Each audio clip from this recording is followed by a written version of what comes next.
Hi guys, welcome back to our channel Finance for Beginners.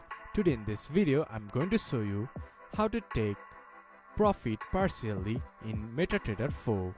To do so, follow some simple steps with me. First of all, open your MetaTrader 4 application. Then this type of interface will appear in your screen once you have logged into your account. From here, go to Terminal section in the bottom of your screen. If this section doesn't appear in your screen, just press Ctrl+T, then it will pop up in your screen. From there, go to Trade menu bar. From here you can see all your trades.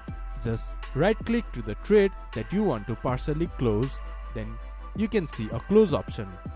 Click to close, then set a partial volume that you want to sell. Partially sell the trade, then you will receive a partial profit. This is how you can receive partial profit in MetaTrader 4.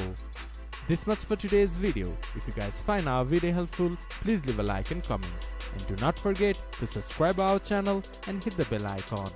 I'll see you guys again in our next video. Thank you for watching.